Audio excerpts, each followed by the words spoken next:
بسم الله الرحمن الرحيم. الحمد لله رب العالمين. الصلاة والسلام على سيد الأنبياء والمرسلين وعلى آله وأصحابه وأزواجه وذرياته وأهل بيته وطاعته والناس أجمعين.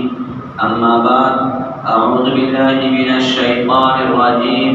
بسم الله الرحمن الرحيم. يا أيها الذين آمنوا كتب عليكم الصيام كما كتب على الذين من قبلكم لعلكم تتقون. أياما معدودات، فمن كان منكم مريضا أو على سفر فعدة من أيام أخر. صدق الله العظيم. وعن أبي هريرة رضي الله تعالى عنه قال قال رسول الله صلى الله عليه وسلم: من صام رمضان إيمانا واحتسابا غفر له ما تقدم من ذنبه، ومن قام رمضان إيمانا واحتسابا غفر له ما تقدم من ذنبه، ومن قام ليلة القدر إيمانا واحتسابا غفر له ما تقدم من ذنبه، أو كما قال عليه الصلاة والسلام. بھائیوں، دوست، بزرگوں، اللہ رب العزت کو اپنے بندوں سے بے انتہا پیار و محبت ہے. بندوں سے پیار ہونے کی وجہ سے اللہ یہ نہیں چاہتا ہے کہ میرے بندوں کو عذاب دی جائے اور میرا بندہ جہنم میں جائے، میرا بندے کو سزا ملے. یہ میرا رب پسند نہیں کرتا، جس کے بنا پہ بندوں کو بار بار موقع عنایت فرماتا ہے تاکہ میرے بندے اپنے گناہوں سے پاک و صاف ہو جائے. ہفتہ بھر انسان گناہ کرتا ہے تو اس ہفتے بھر کے حساب و کتاب صاف کرنے کے لیے اللہ جمعہ کا دن عطا کر دیتا ہے کہ میرے بندے تم جمعہ میں آؤ اور مجھ سے معافی تلافی کر کے اپنے ہفتے بھر کا معاملات کو کلیئر کروا لو، صاف کر لو.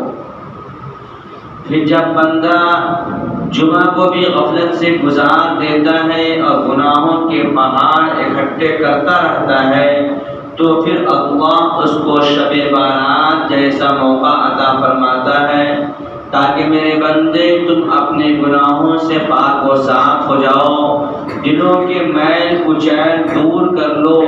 چونکہ ہمارے اور آپ کے نبی صلی اللہ علیہ وسلم نے فرمایا جب بندہ گناہ کرتا ہے تو اس کے دل پہ ایک کالا سا دھبا پڑ جاتا ہے، پھر گناہ کرتا ہے پھر کالا دھبا پڑ جاتا ہے، پھر گناہ کرتا ہے پھر کالا دھبا پڑ جاتا ہے، یہاں تک کہ گناہ کرتے کرتے کرتے کرتے اس کا دل بالکل سیاہ ہو جاتا ہے، کالا ہو جاتا ہے کہ پھر اس پر دین کے بعد بھی اثر نہیں کرتا، جس کو اللہ نے قرآن کریم میں کہا کلا بل ران علی قلوبہم ما کانوا یکسبون.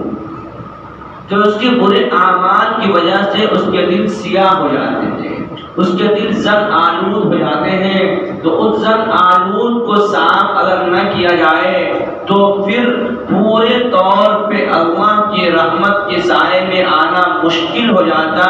تو اللہ نے اپنے مبارک اور باعظمت احترام والا مہینے آنے سے پہلے 15 دن پہلے وہ رات ہمیں دے دیا تاکہ میرے بندے جو تمہارے دل سیاہ ہو چکے ہیں، جو تمہارے دل کے اوپر غض و غبار بیٹھ چکا ہے، تمہارا رشتہ ہم سے کمزور ہو چکا ہے، تو یہ رات ہم نے دے دیا تاکہ پاک و صاف ہو جاؤ اور ہم سے تھوڑا بہت تم سے رشتے قائم ہو جائیں تاکہ جب رمضان کا مبارک مہینہ آئے تو تم پاک و صاف ہو کر اس مہینے کی عظمت کو سمجھ کر اور اس عظمت اس مہینے کی احترام کی وجہ سے تم رحمتوں کے سائے تلے آ جاؤ.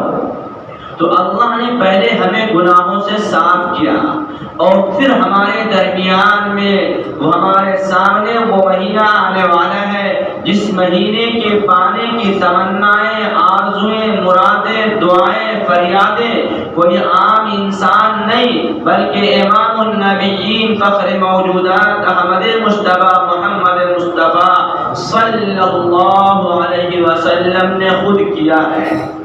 اس سے اندازہ لگ جاتا ہے کہ وہ مہینہ کتنا عظمت والا مہینہ ہے کہ جس کے پانے کے لیے رحمت للعالمین اللہ سے دعائیں کر رہے ہیں۔ کتنا بابرکت مہینہ ہے جس کو پانے کے لیے پیارے آقا اللہ سے فریاد کر رہے ہیں۔ کتنا بابرکت مہینہ ہے جس مہینے کو پانے کے لیے امام النبیین اللہ کے سامنے فریادیں کر رہے ہیں کہ اللہ ہمیں رمضان کا مبارک مہینہ عطا کر دینا۔ اس مبارک مہینے میں خاص عمل جو ہے وہ اللہ رب العزت نے ارشاد فرمایا، یا ایھا الذین آمنوا کتب علیکم الصیام، اے ایمان والو تم پر رمضان کے روزے فرض کیے گئے ہیں۔ لیکن یہ فرض کیوں کیا گیا؟ فرمایا لعلکم تتقون، تاکہ تم متقی بن جاؤ، اللہ سے ڈرنے والا بن جاؤ، اللہ کا خوف تمہارے دل کے اندر آ جائے، اللہ کا یقین تمہارے دل میں بیٹھ جائے۔ تو یہ روزہ ہم نے کس لیے فرض کیا؟ لیکن یہ کام چونکہ مشکل نظر آ رہا تھا ہمیں اور آپ کو، یہ مشکل ترین کام کہ صبح سے شام تک انسان بھوکا اور پیاسا کیسے رہے گا، یہ بات تو ناممکن ہے، یہ ہو ہی نہیں سکتا۔ تو اللہ نے فرمایا کتب علیکم الصیام کما کتب علی الذین من قبلکم، یہ روزہ تمہارے اوپر فرض کیا گیا، یہ کوئی ناممکن کام نہیں ہے کیونکہ تم سے پہلے لوگوں پہ بھی روزہ فرض کیا گیا تھا۔ پچھلی امتیں بھی روزہ رکھ رہی تھی، ان کے اوپر بھی روزے فرض تھے، بلکہ ان کے روزے کے اعتبار سے ہمارا روزہ ہلکا اور آسان ہے۔ آپ کو معلوم ہونا چاہیے یہودیوں کے یہاں سحری کوئی چیز نہیں تھی، جب تک وہ سویا نہیں ہے کھا سکتا ہے، جیسے ہی اس کی آنکھ لگ گئی روزہ شروع ہو گیا۔ رات کی کسی حصے میں بھی آنکھ لگ جائے، سو جائے، صبح صادق کا کوئی ضروری نہیں تھا، افطار تو غروب آفتاب پہ کر لیتا۔ اب افطار کے بعد سے روزہ کب سے شروع ہوگا؟ صبح صادق سے؟ کہا نہیں، جب تمہیں نیند آ گئی، چاہے افطار کے 5 منٹ کے بعد ہی تم سو گئے، تمہارا دوسرا روزہ شروع ہو گیا، اب تم کھا پی نہیں سکتے۔ اب تمہارا کھانا پینا کب ہوگا؟ غروب آفتاب پہ۔ لیکن ہمارا روزہ کیا ہے؟ تم افطار کر کے ایک بار نہیں 10 بار تم سو جاؤ، اٹھ جاؤ، لیکن جب تک صبح صادق نہیں ہو جاتا ہے تم کھا پی سکتے ہو۔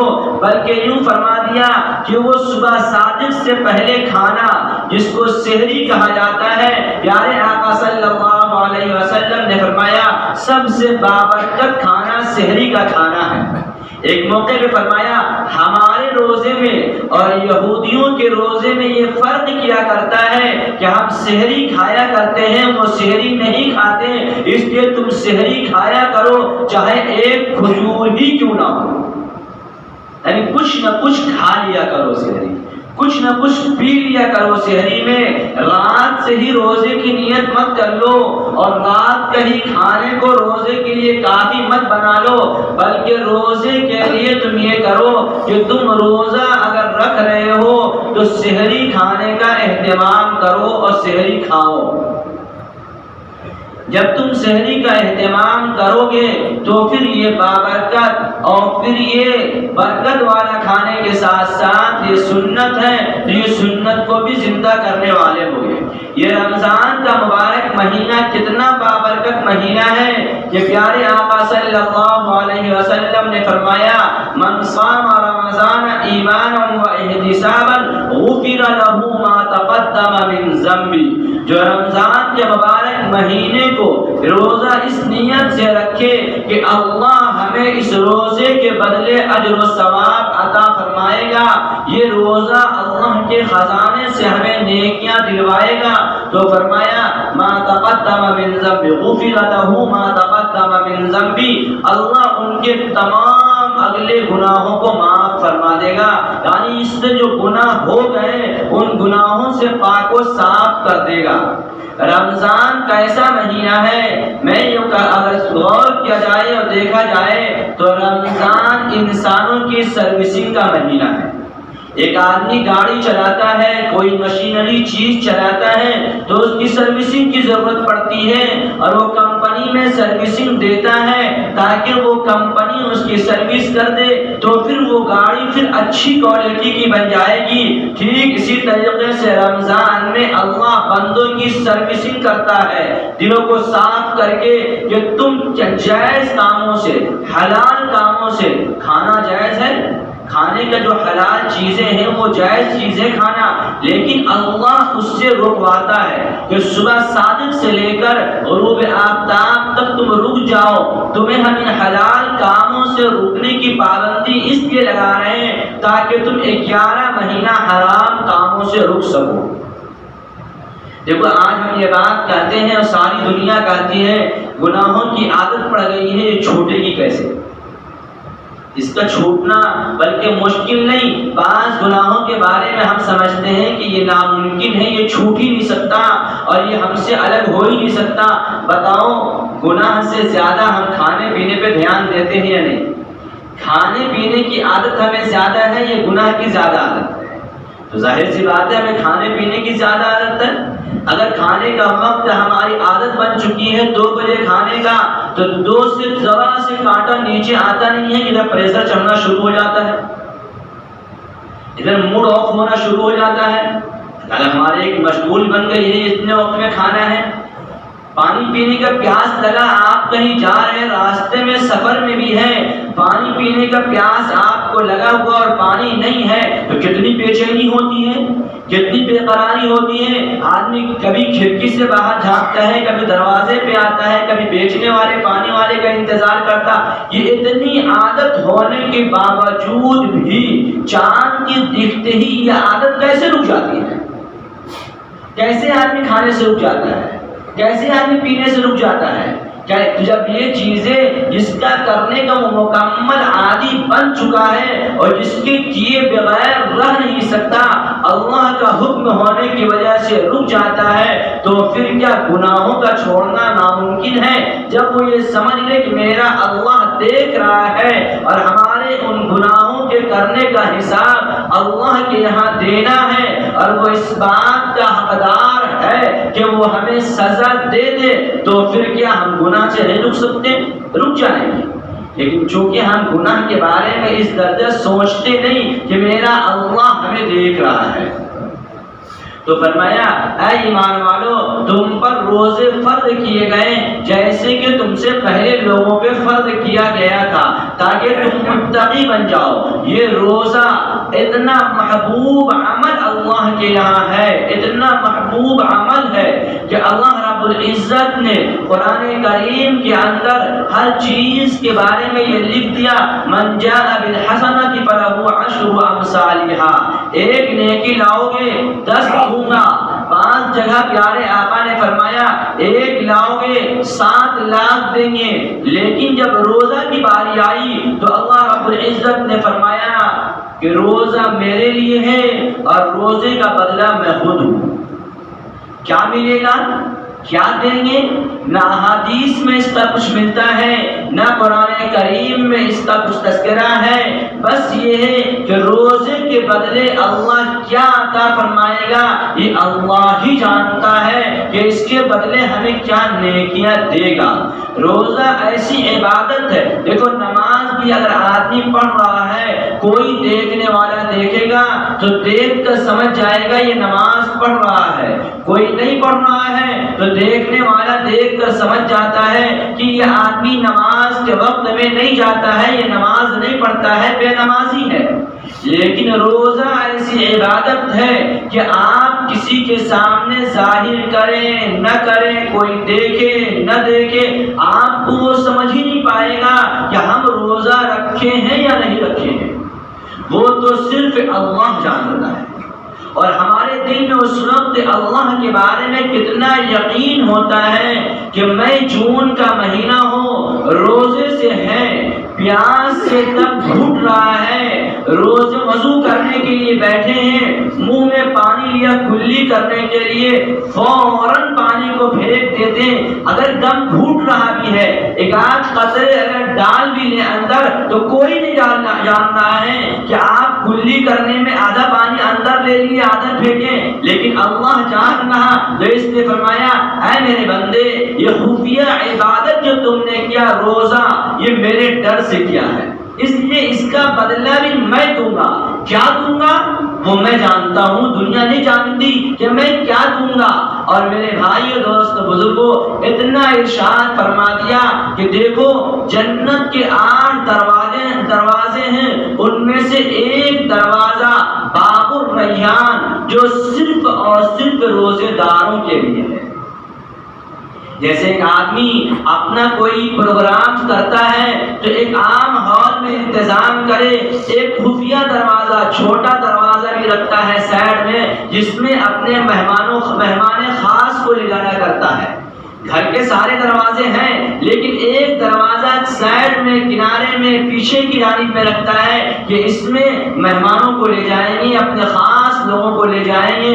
تو گویا کہ اللہ نے بھی اپنے 8 دروازے کے جنت کے ہونے کے بعد ایک دروازے کو اپنے ان بندوں کے لیے خاص کر دیا جو اللہ کے لیے روزہ رکھے ہوا ہے، جو اللہ کے لیے بھوکا اور پیاسا ہے۔ حالانکہ اگر غور کیا جائے تو ہم بھوکے اور پیاسے نہیں رہتے ہیں، بلکہ ہمارے کھانے کا ٹائم بدل جاتا ہے، ہمارے کھانے کا وقت بدل جاتا ہے، ہم اپنے کھانے کی ٹائم اور روٹین پہ آ جایا کرتے ہیں۔ صبح ناشتہ ہر ایک آدمی اپنے اعتبار سے جب جس کی آنکھ کھلتی ہے، جب جس کو کاروبار سے موقع ملتا ہے تب ناشتہ کرتا ہے، کوئی 10 بجے، کوئی 11 بجے، کوئی 8 بجے، کوئی 7 بجے۔ لیکن میرے رب نے کہا اے میرے بندے، تم سب میرے ماننے والے اور ایک علاقے میں رہنے والے ہو، تو تم سب اپنی مرضی سے ناشتہ 11 مہینہ کیے، 1 مہینہ میری مرضی سے ناشتہ کرو، کہ سب کا ناشتے کا وقت ہم طے کر دیتے ہیں کہ صبح صادق کے بعد کوئی ناشتہ مت کرنا۔ 11 مہینہ اپنی مرضی سے کیے، لیکن تم سب ایک علاقے میں رہتے ہو تو ایک وقت ناشتے کو میری مرضی پہ کر دو۔ دوپہر کا کھانا اپنے اعتبار سے کھاتے ہو، جب جو کام سے واپس آیا، جب جس کو فرصت ملا، 1 بجے سے شروع اور 6 بجے شام تک کھاتے رہتے ہو۔ کہا نہیں، دوپہر کا کھانا تم اس کو میرے مطابق کر دو، زوال کے بعد تم کھاتے ہو، زوال کے بعد مت کھاؤ، غروب کے بعد کھاؤ، اور رات کا کھانا اپنی جگہ پہ ہے۔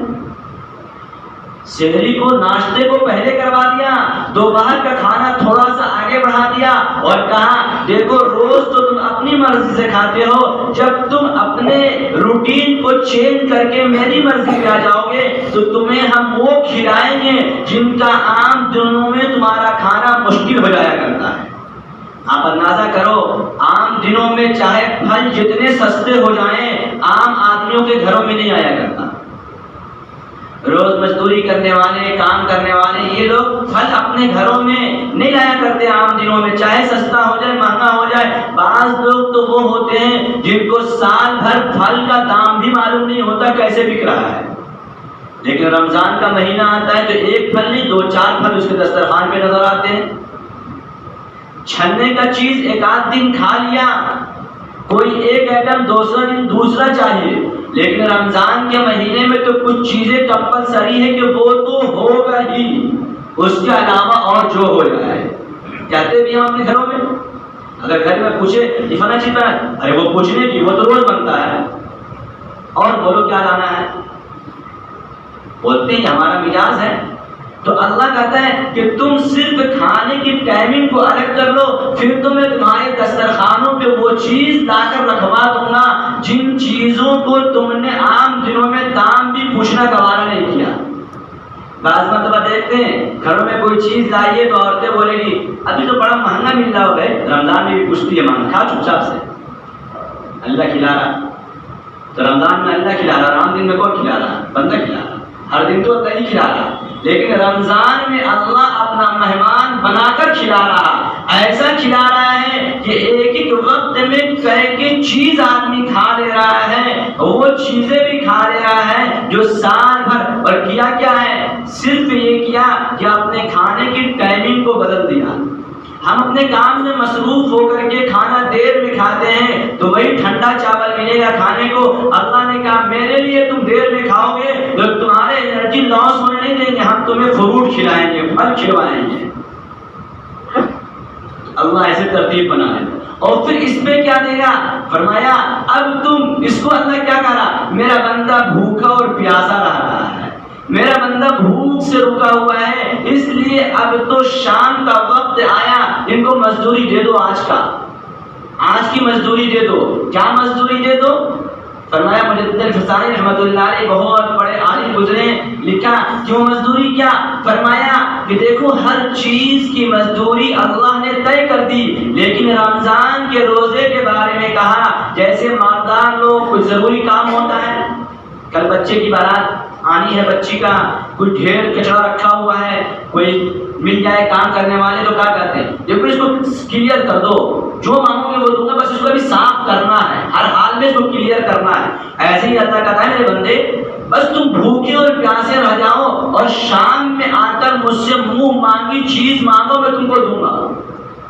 اور صرف ایسا نہیں کہ تم مانگو گے، بلکہ میں تو اپنے فرشتوں کو بھیج دوں گا کہ جاؤ میرے بندے اور بندیاں بھوکے اور پیاسے تھی صبح سے، اس لیے ان کے دعاؤں پہ جا کر آمین کہو۔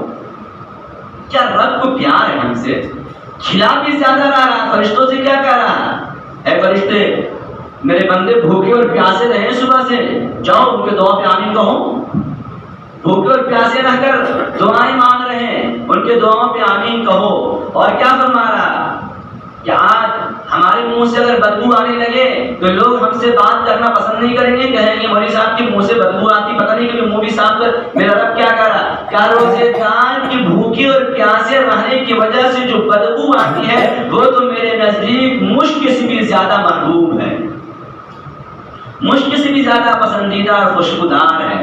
یہ مبارک مہینہ اللہ ہمیں عطا کر رہا، اس مبارک مہینے کو اگر ہم نے غفلت سے گزار دیا تو پھر جبکہ اللہ رب العزت کے حبیب نے فرمایا جب رمضان کا پہلی رات آتی ہے تو اللہ رب العزت فرشتوں سے کہتے ہیں جنت کے داروغہ سے جنت کے سارے دروازے کھول دو، اور جہنم کے دروازے سے کہتے ہیں کہ آج سے پورے جہنم کے دروازے کو بند کر دو۔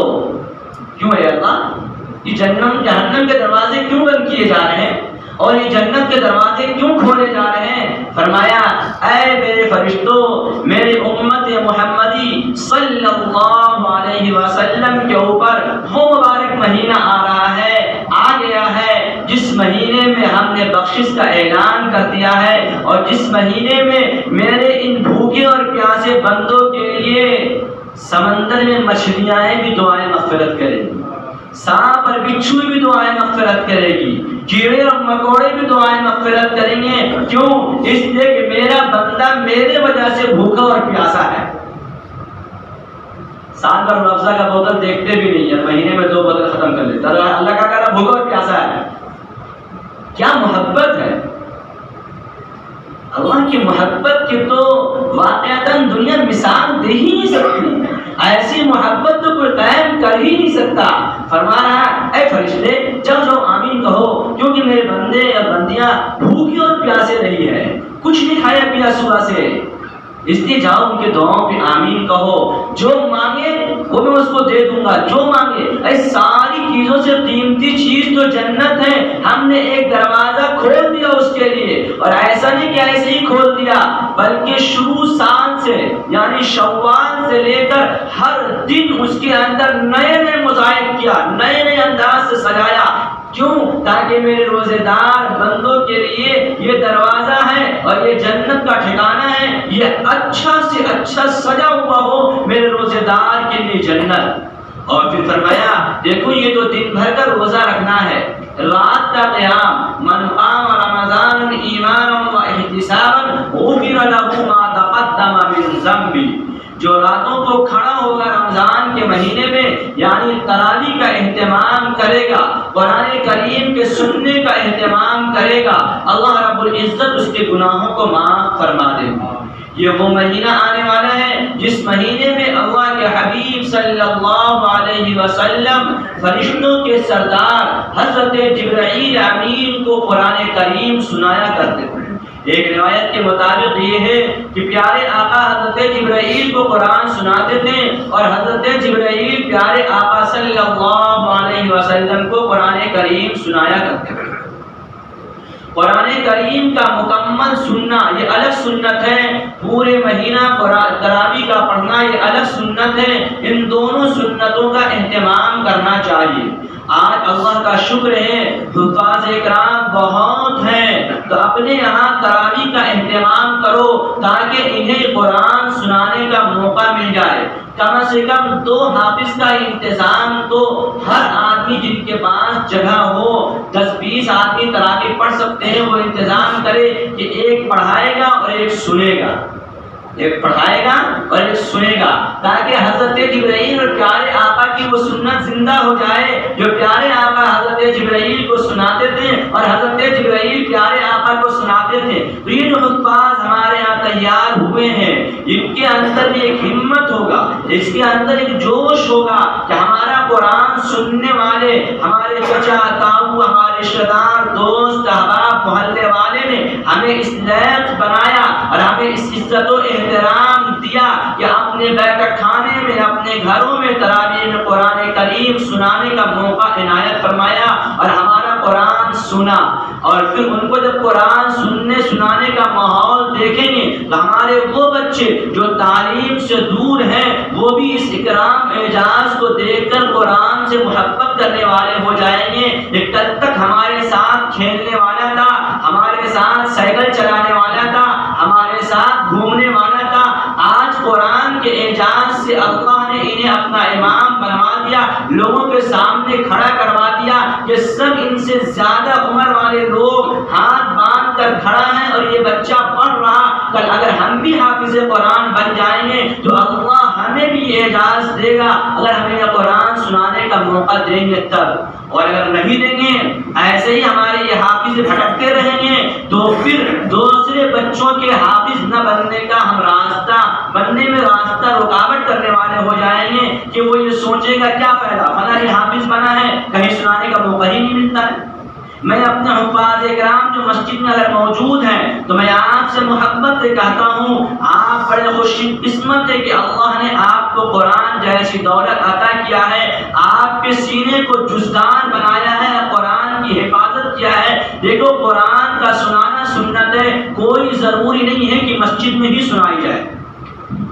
بھئی مسجدیں کتنی بنے گی؟ ظاہر سی بات ہے آبادی کے اعتبار سے مسجدیں ہوگی، لیکن حافظ تو سال میں 10 20 50 محلے میں تیار ہو جاتے ہیں، اتنی مسجدیں تو بنے گی نہیں۔ تو اس لیے قرآن کے سنانے کے لیے اپنے بیٹھ کھانوں میں، اپنے گھروں میں، اپنے دلانوں میں، جس کے پاس جو جگہ ہو، اچھے کم سے کم یہ اعجاز تو ہو کہ قیامت کے دن اللہ کے سامنے یہ کہہ تو سکو، اے اللہ ہم قرآن سے ایسی محبت کرنے والے تھے کہ ہم نے اس قرآن کے پڑھنے کے لیے اور سنانے کے لیے لوگوں کے لیے ہم نے اپنے گھروں میں انتظام کیا تھا تاکہ میرے گھر میں وہ قرآن سنے، اور میرے گھر میں رمضان کے مہینے میں مکمل قرآن با آواز کوئی نماز میں پڑھائے۔ یہ خوش قسمتی کی بات ہے۔ اس لیے ہم قرآن حفاظ بہت ہیں، تو اس کے لیے کوئی فتنے کوئی جھگڑے کی کوئی ضرورت نہیں ہے۔ ہم اپنے محلے اور علاقے میں ہاں لیکن قرآن کو سنیں گے، ایسا نہیں کہ قرآن پڑھنے والا قرآن پڑھائے گا اور ہم اپنی چائے پیئیں گے اور ادھر گھومیں گے یا بیٹھ کر بطولہ کریں گے، موبائل چلائیں گے، جب امام رکوع میں جائے گا تو چلے جائیں گے۔ نہیں، قرآن کی بے حرمتی نہیں کریں گے، قرآن سے محبت کریں گے اور قرآن کی محبت کی وجہ سے قرآن سنیں گے اور اہتمام کے ساتھ سنیں گے، ادب کے ساتھ سنیں گے۔ صرف اس لیے قرآن کو سننے کا الگ الگ انتظام کریں گے تاکہ ہمارا ہر حافظ قرآن سنا لے۔ 15 دن 20 دن 25 دن اس طریقے 5 دن 6 دن 7 دن کا انتظام کرنے کی کوئی ضرورت نہیں ہے۔ آپ اچھے سے قرآن سنیں، قرآن کی محبت میں قرآن سنیں، قرآن کے احترام میں قرآن سنیں، رمضان کے مہینے کو قرآن سے مزین کرنے کے لیے قرآن کو سنیں اور خود بھی قرآن کریم کی تلاوت خوب کریں، چونکہ رمضان کا قرآن سے بڑا گہرا تعلق ہے، جس کے سلسلے میں انشاءاللہ آئندہ باتیں آئے گی۔ اللہ ہمیں اور آپ کو آنے والے مہینے کی قدردانی کی توفیق عطا فرمائے، اس کے ایک ایک سیکنڈ اور ایک ایک لمحے کی قدردانی کی توفیق عطا فرمائے۔